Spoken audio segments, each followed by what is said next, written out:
Hello दोस्तों, channel पर आपका स्वागत है। ज्योतिष के 100 योग की श्रृंखला में आज 9वां योग, जिसका नाम है शकट योग। इसकी परिभाषा: यदि जन्म कुंडली में चंद्रमा से 6, 8, 12 घर में बृहस्पति बैठे हों तो शकट योग बनता है और चंद्रमा केंद्र में नहीं होने चाहिए। तो यदि हमने इसको अपनी कुंडली में देखना है तो कैसे देखेंगे?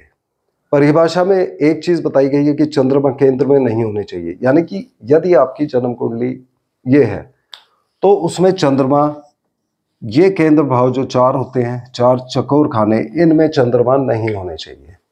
अब हमारे पास बाकी बच गए 8 भाव, तो चंद्रमा इन 8 में से जो तिकोने भाव है इनमें से कहीं पर होने चाहिए। अब इनसे 6, 8, 12 हम कैसे गिनेंगे?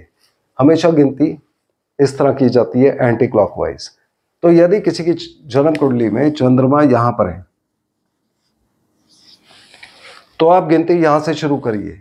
1, 2, 3, 4, 5 और यहां पर 6 आ जाएगा, 7, 8,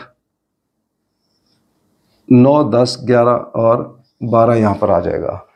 तो यानी कि यदि जन्म कुंडली के अंदर चंद्रमा यहां पर है और बृहस्पति यहां, यहां या यहां हो तो शकट योग बनेगा।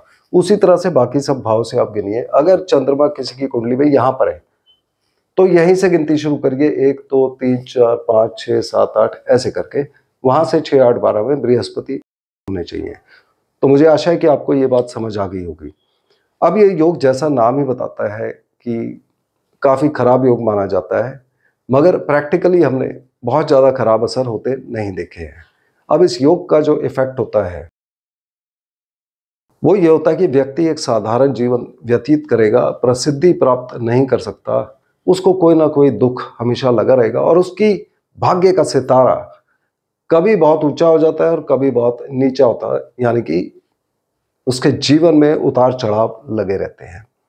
मगर यहाँ पर बहुत ज्यादा एक्सेप्शंस भी आती है, जैसे कि यदि जिसके चंद्रमा यहां पर थे, सपोज यहां पर जन्म कुंडली में 4 नंबर लिखा हुआ है, यानी कि चंद्रमा यहां स्वराशि हो गए। अब यहां से जब हम गिनना शुरू करते हैं 4, 5, 6, 7, 8, यानी कि जहां पर अगर बृहस्पति इस जगह पर बैठे हैं तो यहां पर 9 नंबर की राशि होगी।